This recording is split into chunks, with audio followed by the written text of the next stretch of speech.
అస్సలాము అలైకుం వరహ్మతుల్లాహి వబరకాతుహు. షాబాన్ నెల గొప్పతనం మరియు రంజాన్కు సిద్ధమవ్వడం. ప్రియమైన సోదరులారా, సోదరిమణులారా, షాబాన్ నెల అనేది చాలా గొప్ప నెల. ఇది రంజాన్కు ముందున్న తయారీ నెల. సునన్ నసాయి హదీస్ నంబర్ 2359లో ఈ హదీస్ తెలియజేయడం జరిగింది. హజరత్ ఉసామా బిన్ జైద్ రజియల్లాహు అన్హు వివరించారు, నేను అల్లాహ్ యొక్క ప్రవక్త సల్లల్లాహు అలైహి వసల్లంను ఇలా అడిగాను, ఓ అల్లాహ్ యొక్క ప్రవక్త, మీరు షాబాన్ నెలలో పాటించేంత ఉపవాసాలు ఇతర ఏ నెలలోనూ పాటించినట్లు నేను చూడలేదు. దానికి కారణమేమిటి? అప్పుడు ప్రవక్త సల్లల్లాహు అలైహి వసల్లం వారు ఇలా తెలియజేశారు, షాబాన్ అనేది రజబ్ మరియు రంజాన్ మధ్య వచ్చే నెల. ఈ కారణంగా ప్రజలు ఈ నెలను నిర్లక్ష్యం చేస్తారు. కానీ ఈ నెలలోనే సర్వలోకాలకు ప్రభువైన అల్లాహ్ వద్దకు మనుషుల కార్యాలు సమర్పించబడతాయి. నా కార్యాలు అల్లాహ్ వద్దకు సమర్పించబడే సమయంలో నేను ఉపవాసంలో ఉండాలని నేను కోరుకుంటున్నాను. ఇదే విధంగా సునన్ నసాయి హదీస్ నంబర్ 2354లో ఈ హదీస్ తెలియజేయడం జరిగింది. హజరత్ ఉమ్మే సలమా రజియల్లాహు అన్హా వారు కథనం ప్రకారం అల్లాహ్ యొక్క ప్రవక్త సల్లల్లాహు అలైహి వసల్లం వారు షాబాన్ మరియు రంజాన్ తప్ప ఇతర 2 నెలల్లో వరుసగా ఉపవాసాలు పాటించేవారు కాదు.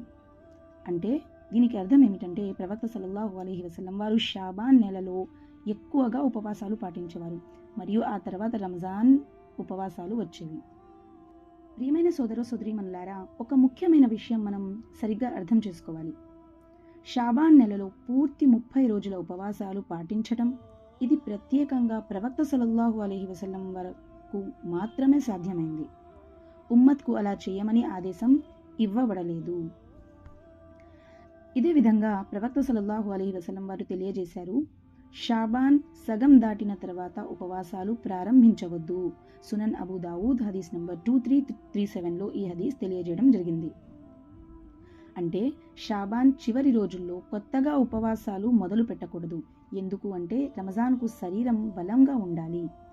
ఫిఖ్ ఉలమాల వివరణ ఏమంటుంది అంటే, రసూలుల్లాహ్ సల్లల్లాహు అలైహి వసల్లం వారు ప్రత్యేక శక్తి సహనం కలిగిన వారు. ఉమ్మత్ బలహీనతను దృష్టిలో ఉంచుకుని రంజాన్కు ముందు అలసట రాకుండా ఉండేందుకు పూర్తి షాబాన్ ఉపవాసాలు ఉమ్మత్కు తప్పనిసరి చేయలేదు. అందుకే ఉమ్మత్ కోసం షాబాన్ మొదటి అర్ధభాగం వరకు ఉపవాసాలు మంచివి. సాధారణంగా పాటించే వ్యక్తి అయితే చివరలో కూడా కొనసాగించవచ్చు. కానీ కొత్తగా మొదలు పెట్టడం మక్రూహ్ అని చాలామంది ఉలమాలు చెప్పారు.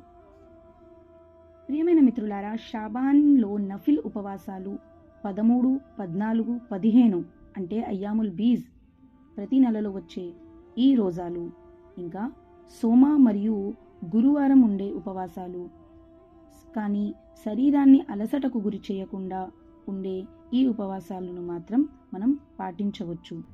ప్రియమైన మిత్రులారా, ఈ హదీసు యొక్క అర్థం ఏమిటో తెలుసా? షాబాన్ నెలలో పుణ్యకార్యాల యొక్క విలువ రెట్టింపు అయిపోతాయి, ఎక్కువ అయిపోతాయి. అందుకే ప్రవక్త సల్లల్లాహు అలైహి వసల్లం వారు ఈ నెలలో ఎక్కువగా ఉపవాసాలు పాటించేవారు. సుబ్హానల్లాహ్. ఈ నెల ప్రజలు నిర్లక్ష్యం చేసే నెల అని తెలియజేయడం జరిగింది. ఎలాగైతే పరీక్షలు వచ్చే ముందు ప్రాక్టికల్గా పరీక్షలకు ముందుగానే తయారీ చేస్తారు, ఎంత బాగా తయారీ ఉంటుందో అంత బాగా పరీక్షలలో పాస్ అవుతారు, అంత బాగా పరీక్షలలో ముందుంటారు. అదేవిధంగా రంజాన్ వంటి గొప్ప నెల, రంజాన్ వంటి ప్రాముఖ్యత ప్రత్యేకత కలిగిన మాసం రాబోతున్నది అంటే ఆ నెలకు ముందుగానే మనం దాని గురించి తయారీ చేసుకుంటే ఆ నెలకు ఉన్న ప్రత్యేకత, ఆ నెలలో ఉన్న గొప్పతనాన్ని మనం సంపాదించుకోవచ్చు. అందుకే ప్రవక్త సల్లల్లాహు అలైహి వసల్లం వారు తెలియజేశారు, షాబాన్ నెల ఎంతో గొప్ప నెల. ఈ నెలలో పుణ్యకార్యాలు రెట్టింపు చేయబడతాయి. దీనిని ప్రజలు నిర్లక్ష్యం చేసేస్తారు. ఎంత బాగా ఈ నెలలో మన తయారీ ఉంటుందో అంతకంటే బాగా రంజాన్ మాసం మనది సద్వినియోగంగా మనం చేసుకోవచ్చు. షాబాన్లో మనం ఏం చేయాలి? ప్రతిరోజు 5 పూటల నమాజులను మనం పక్కాగా పాటించడాన్ని ప్రయత్నించాలి. పక్కాగా మనం 5 పూటల నమాజులను చదవడాన్ని అలవాటు చేసుకోవాలి. నఫిల్ ఉపవాసాలు ఉండటానికి ప్రయత్నించాలి. ఎక్కువగా ఇస్తిగ్ఫార్ చేయాలి. ఖురాన్ చదవడం అలవాటు చేసుకోవాలి. రంజాన్ కోసం మనసుని శుద్ధి చేసుకోవాలి.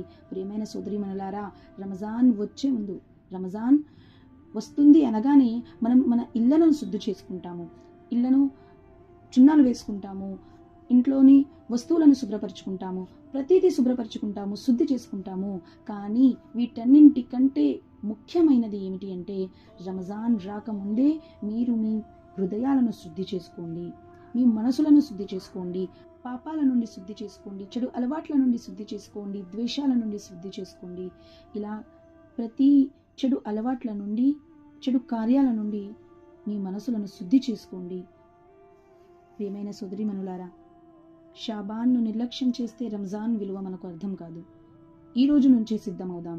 ఈ షాబాన్ మన జీవితాన్ని మార్చే నెలగా మారాలి. అల్లాహ్ మనందరినీ షాబాన్ను సద్వినియోగం చేసుకునే తౌఫీక్ ఇవ్వాలని, రంజాన్ను సంపూర్ణంగా చేరే భాగ్యం ఇవ్వాలని దుఆ చేద్దాం. అల్లాహుమ్మా బల్లిగ్నా రమదాన్. ఆమీన్. అస్సలాము అలైకుం వరహ్మతుల్లాహి వబరకాతుహు.